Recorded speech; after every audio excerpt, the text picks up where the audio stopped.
Hello, everybody, and welcome to the final PowerPoint presentation for the semester and for the year for 140A. And I can tell you right now that I don't have to repeat it because it's already very clear to everybody. This is a very anomalous semester, but we've got through it, and I think that's what's most important. Hopefully that this was a semester, regardless of the disruption, that you were able to take something from. I suspect that a lot of the skills that we covered in this class and the concepts we talked about are going to be reverberating into the short and long-term future. I foresee in the short and in the short and long term, vulnerable communities that are going to continue to be vulnerable in high need. And I think a lot of the concepts we are using in this class are going to be put to test. And I think that the profession of social work is going to be challenged with a lot of the need that folks are going to have over the next couple of years, 5 to 10 years, as a result of everything that's happening now. But let's go ahead and take a look at what I have for you. And again, it's going to be useful if you have already printed out the participation sheet for the week. And I have it posted under our Canvas webpage, week 16. It's the participation document. So hopefully you have that in front of you and we can kind of move through the material with it. So we're going to go ahead and get started. Okay, so we're talking about expanding opportunities, and we've recognized since the beginning of the semester that human wellness, human potential, I think human improvement is a lot of times predicated on what folks are doing in themselves, as well as what's happening in their environments. And expanding opportunities is a very strong look at how people can, or rather how social workers can help folks begin to try to expand what's happening in the world around them to create conditions that are more favorable for their development, for their progress, for their success. So I think this is an important chapter. I feel like it's geared a little more toward meso and macro, but that doesn't mean that there's no connection to the micro, as I hopefully have been able to point out throughout the semester, that micro is in fact related to meso and macro. There's no real strong distinction here where we can say they are so independent of one of another that they don't really have any impact on each other. They do. So let's go ahead and start. Okay, you have Roman numeral 1, opportunities, keys to empowerment. Okay, expanding opportunities is ethical and effective social work practice. So that's your first two blanks. This is what's talked about in our book. It's ethical because, again, it's our mandate to try to help folks better themselves through marshaling the resources within themselves and within their environment. It's effective because you can kind of do more when people are working, when you're helping people work toward expanding their opportunities. In fact, the process of expanding opportunities when the clients are involved is instrumental and helpful to their development in and of itself. General social workers are simultaneously clinical and political. Now, again, when we're talking about politics, we're not always assuming you are this or you're that, or you have some label attached to you. But remember that politics has to do with how we're governed. So again, there can be political action going on where the end of the political action is not necessarily to elect one person or the other, it's to create new opportunities. And that's just as political as anything else. Okay? So again, clinical and political are the elements there. Hopefully you can see that okay. I meant to have the blue light enough that you could see it says empowerment and opportunities. Okay, what does this mean? It means promoting client self-sufficiency through social, economic, educational, and political change. So again, empowerment and opportunities means promoting client self-sufficiency. Notice it says self-sufficiency, not client dependency, okay, through social, economic, educational, and political change. Also, it means eliminating barriers that deny clients access to resources. That's what I'm talking about when I'm referring to political. Again, it's not about conservative, Democrat, independent. It's not. It's about using politics, which again is about how we're governed, to help eliminate barriers to the greatest extent possible for equal access to resources for people. Specifically, and we're charged with the mandate in our code of ethics, vulnerable populations. Expanding opportunities, so this also means expanding opportunities in ways that promote client empowerment, enhances a sense of mastery and participatory or political competence. So this is what I'm going back to again and again, that the process of being involved is in and of itself an education. It's a way to help people become more competent, okay? Participatory or political competence, or I guess you could say participatory and political competence. Okay. Some examples include when social workers partner with clients to expand. Now we have a list. Okay. Transportation. Okay. There could be initiatives that are voted on, or you could help a legislator get on the ballot an initiative that improves transportation, expands resources to transportation for clients. Okay. Affordable housing, boy, this has been an issue ever since 2008. I'm sure before that as well, but the whole point of housing, the whole issue of housing has become more front and center and on display over the last couple of years. Really is something that has been difficult for people, and homelessness, as we already know in our own community, has been a growing problem. Social service outreach. Again, community practice, expanding opportunities for people to engage in social services on a larger scale. These are things that social workers can partner with their clients to help expand. And I repeat for about the third time now, when clients are participatory in expanding this, they are learning new skill sets. Okay, community education. Anytime you can partner with clients to help expand community education, you're doing a service to the community and you're helping do a service for the client. Okay. Next slide. Okay, focuses on more equitable distribution of wealth. Okay, and remember, wealth is expressed in many ways. Okay, most people think of it in terms of income. It can be in many different ways we can experience wealth. But again, equitable distribution seems to be the key here. In terms of wealth. Avoids perpetuation of oppression. So when we're talking about creating empowerment and opportunities, we're trying to avoid oppression. Again, I've said this a couple of times throughout the semester. It's important for social workers not to participate and become part of the problem by joining with forces that are, in fact, continuing to marginalize and oppress people. Okay. And now we're moving on to letter D, small letter D, empowerment in groups and communities. Okay, what does this look like? What does our book say? Let's go ahead and pull this up. Group and communities, it should say group and community action addresses issues of powerlessness with those who have experienced oppression. So again, people can learn helplessness. This is a famous idea in social services, specifically social work. The work of Martin Seligman, who did a lot of research on powerlessness and learned helplessness.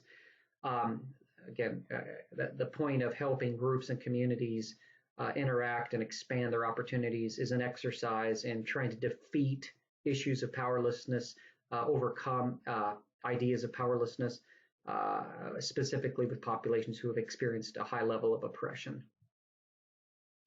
Groups offer opportunities for support and camaraderie. I think we saw a lot of that last class when we were talking in chapter 13, maybe a little bit of 12 as well, about the role that groups play with individuals who have been, who found themselves in either oppressed or marginalized situations.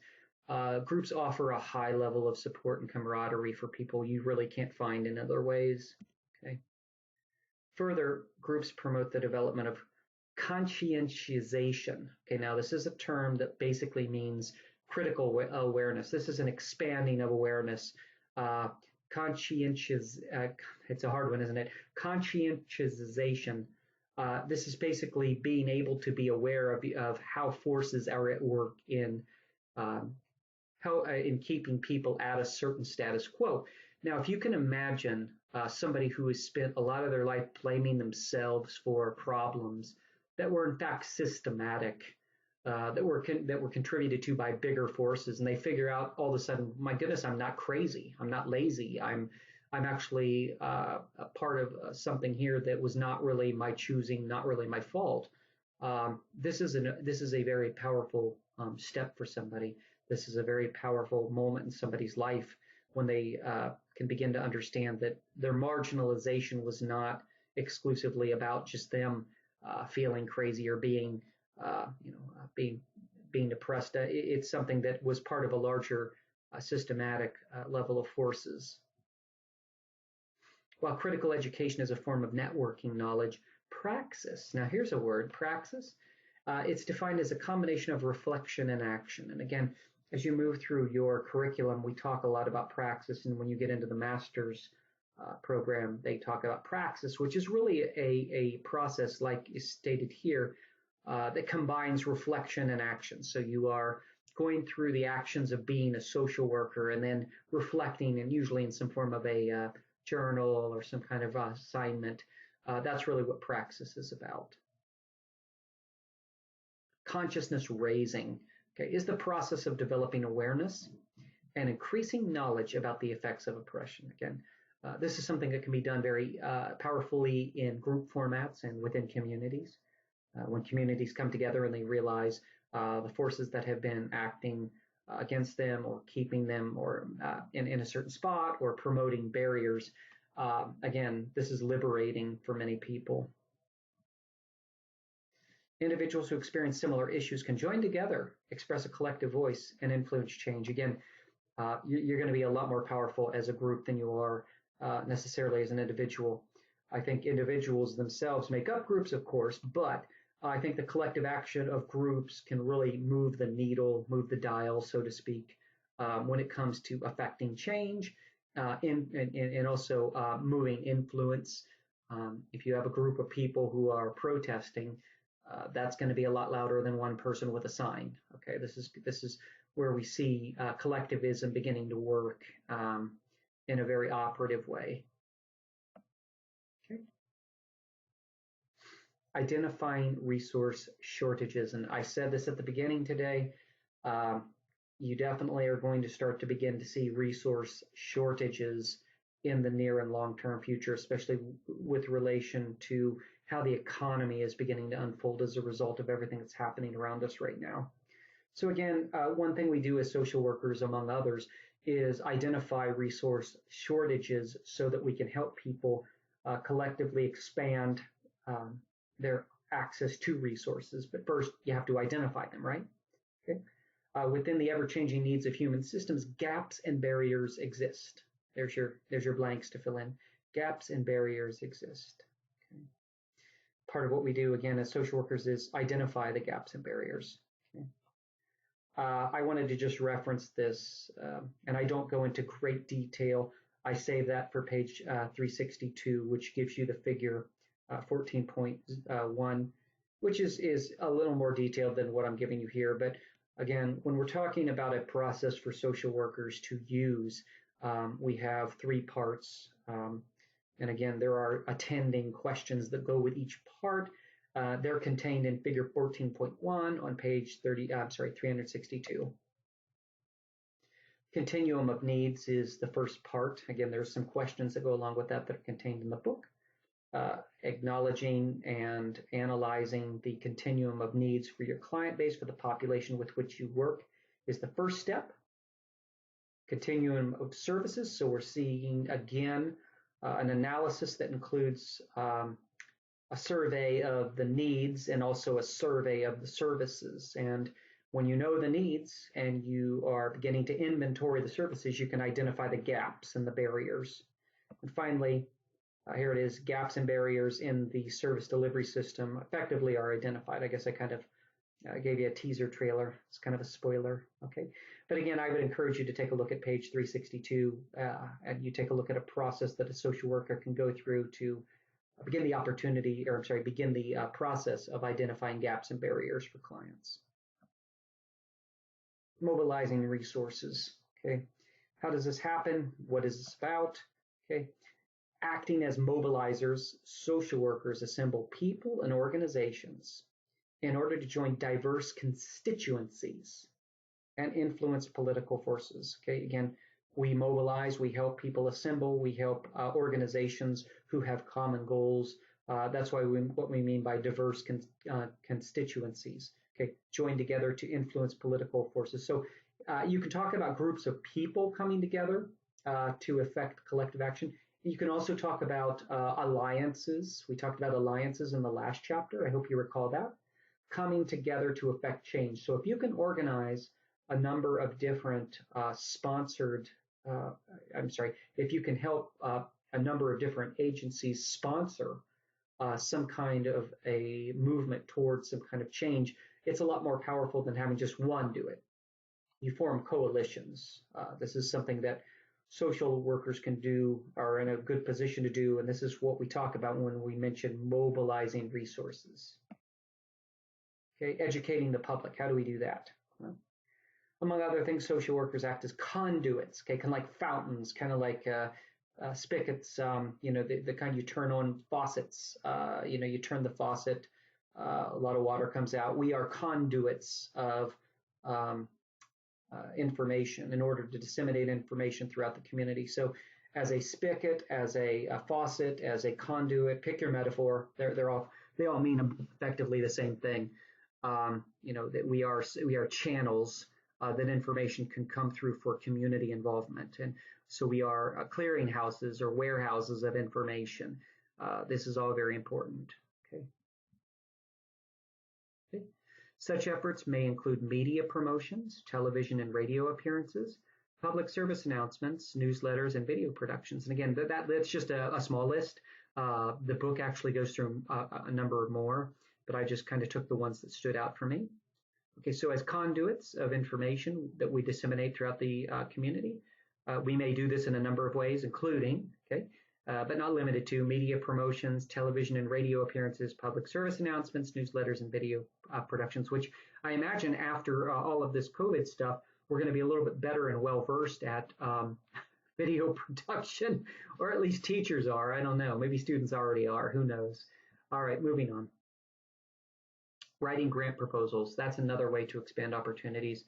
Some of you may have it in your minds, or maybe in your crosshairs, or in your intentions to at some point learn how to write grants. I think that's a wonderful skill. I think that writing grants it's a no-lose proposition for social workers. I think social workers who learn how to write grants are in a prime position, not only for employment, but to do a lot of good. There are many foundations in the world that are willing to give money for specific kinds of services or specific populations.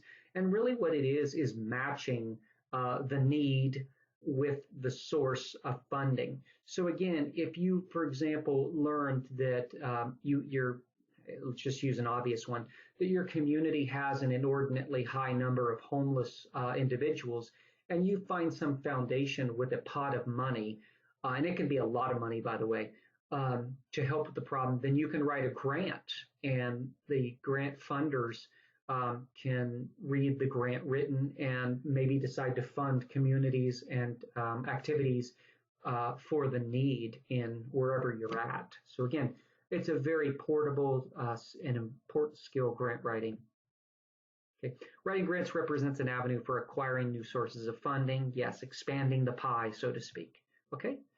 In this way, grant writing can expand rather than merely shift around resources. I love that sentence. It was something that was said directly in the book.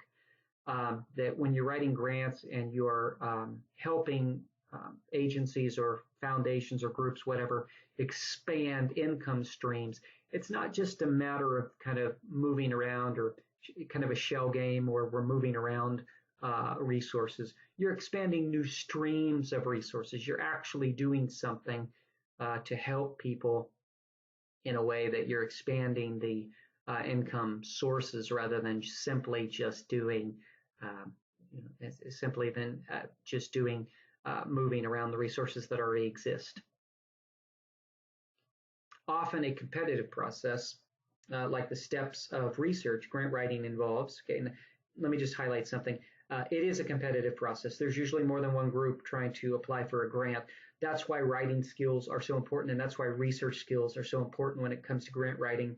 Because like I mentioned here, and I mentioned this quite a bit in my research class, my 111 classes, the grant writing stems tremendously from a lot of the same skills and processes that go on with research. So if you're good at research, you're also probably in a prime position to be a good grant writer. And here's why. Okay, writing a literature review. Okay, that is something you would do in research, but it's also something you would do in grant writing. Okay, which provides a theoretical foundation and a needs assessment, which identifies the background of the issue. Again, a literature review will include both of these things in research and in grant writing.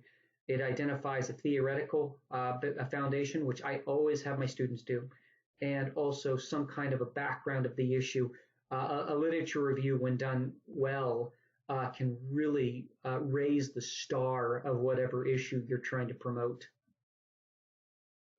Stating the goals and objectives of the proposed program, which establish an evaluative baseline. So again, kind of like with research, when we want to evaluate something, or we're trying to set up an experiment, or we're trying to gauge the effectiveness of a program. Okay, same thing here. When you're writing a grant, you're basically stating to a funding source, we have goals and objectives, and here's what the goals and objectives are, and here's how we plan to measure them. And by setting up the goals and objectives and creating a baseline, you have something to move from, so that the founder can say, that whoever the funding source is can say, oh my goodness, in the end, we were able to promote this much opportunity beginning from where the starting point is. The starting point is frequently the evaluative baseline.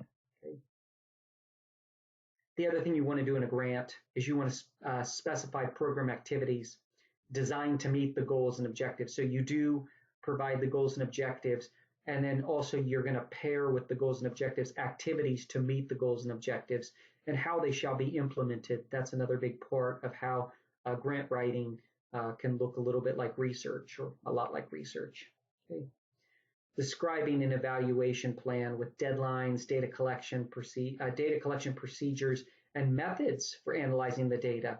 Okay, again, you can start to see the parallels right here between the research process and the grant writing process. They're very similar. So again, I think that anyone who's interested in doing grant writing should pay special attention to what they learn in their Social Work 111 class. Okay. And also, as an addendum for point number 4, who shall receive the final report should be also mentioned in the grant writing initial proposal as well. Okay. Explaining the proposed budget and the justification for it. Typically, funding sources don't just want to give you money that they don't know how it's going to be spent. You need to outline from the beginning how you intend to have the monies that they give to you, or your foundation or your agency, how they're going to be allocated, what they're going to be used, what the budget is for all of these things.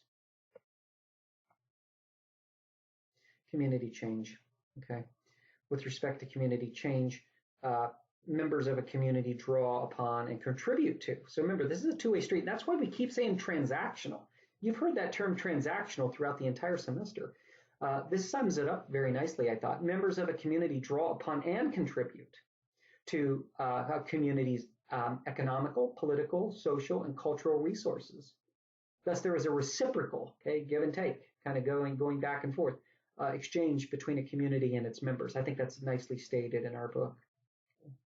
The ability of a community to support life within it refers to the competence of the community. So the more competent a community is, the more it's able to sustain and support the lives within it. Okay. Some communities are more healthy than others, aren't they? Any way you can help promote the health of a community, I think, is really what social work is all about. And so by promoting the health of a community, you're inherently promoting the competence of the community. Now, there is a current trend toward applying community-based interventions and practices. Now, this has been going on for quite a while. Maybe I'm going to go with like half a century. We've been seeing a lot of this. but nonetheless including family, mental health, faith-based, and aging services. Again, they're less institutional and they're more community-based now than they've ever been. So the interventions are largely taking place in the community, as opposed to, say, in a giant building somewhere in the middle of the city. There could be meetings that take place in various spots, but a lot of times working in the community rather than going to some specialized center seems to be more the norm. Okay, and what now purposes of this trend include? So again, the purposes of community-based interventions include, okay, improving the quality of life. The philosophy is that when you're doing work in the community and helping to improve the community and promote the community's health, that by doing so, you're improving the quality of life for everybody in the community. Okay, extending human rights. It's kind of where this semester started, was my videos on human rights and what human rights are, and even if they're not necessarily enforced by law, are they ideas that we aspire to promote? Okay. Advocacy. Okay, again, speaking for people or groups that are not able to speak for themselves or somehow are marginalized or oppressed in a way that they do not have the ability to speak for themselves. Okay. Human, social, and economic development, again, taking place where it's all at rather than removed from it. Again, community-based services are taking place in a way that develops what's happening in the community, again, rather than some remote location. Okay. Service and program planning, again, involving members in the planning of services and programs is a really great way to promote the competence of the people who are going to benefit the most from the services. Service integration, where we have not just one specialized way, but integrating different ways, different modalities for treating the same issue. Or if you have somebody who's got multiple issues, being able to help the person access more than one modality at once. Okay, service integration. Political and social action. Okay, again, that's pretty much what this chapter talks largely about, is political and social action. Okay, and social justice, which is again part of our NASW Code of Ethics. So again, community-based intervention and community-based practice is proposed to include all of these areas. Okay. Okay. Working with communities through organization. Okay. In general, community organization is a method of generalist social work practice, which brings together people from a community with a common interest and goals to address social problems through collective action. It's kind of a nice summary to a lot of what we've been talking about today. Social workers do a lot of community organizing. Social workers help people come together who have, as stated here, common interest and common goals. Okay, and once they've been identified and once they've been helped find each other, then you organize and promote collective action. Okay, working with communities through organization. This is kind of what that looks like. Historically and presently, community organizers question the status quo and the prominent assumptions that stabilize social orders. So again, questioning why it is that certain forces are marginalizing one group and privileging another. That would be something that gets challenged as part of the community organization process. That also helps focus your goals and objectives as well when you're a leader or when you're trying to help promote leadership. Okay. So again, just to reiterate, historically and presently, community organizers, I'm tripping over that word today, help look at the status quo and be critical of it, ask questions and challenge assumptions that stabilize social orders in ways that are inequitable, limit access for groups to resources. Excuse me. This was brought up in the book a couple of times. Minority communities have a history of finding support within informal networks of families. So again, here, this is what I want you to pay attention to. So informal networks such as families and neighbors, maybe coworkers, people who you see a lot around your neighborhood, okay, and formal networks such as churches and other organizations. They could be service clubs. I'm thinking of Kiwanis, those type of things. So again, we're talking about history here and about how people find self-help, how people organize, how people try to affect change collectively. A lot of times that's been done through both informal and through formal networks, and a lot of times the combination of both. Okay. Community development entails the enhancement of community competence. That's what I've been talking about last two slides, through increasing the involvement of its members in community life. Again, getting clients involved with becoming active in the community, organizing collectively, okay, in a way that participation can be an empowering bottom-up approach for a process of change, as opposed to a top-down, which is where powers that be kind of dictate.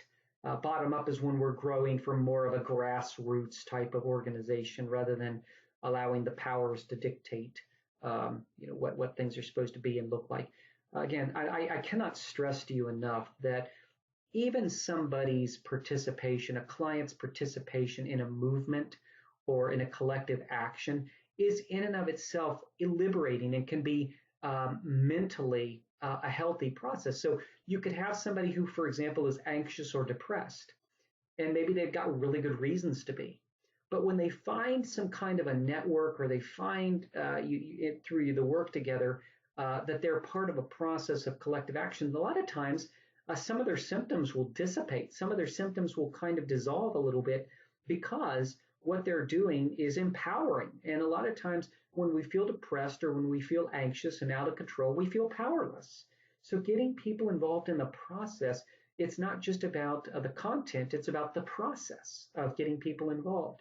And when you do, you can see sometimes other things like even mental health symptoms start to resolve or dissipate. Okay, so that's where I'm going to end right now. I'm going to go on, and I realized I didn't do this at the beginning. I'm going to go talk a little bit about the questions that I'd like us to address for this week's meeting and our final meeting. So just give me one moment and I'll put that up.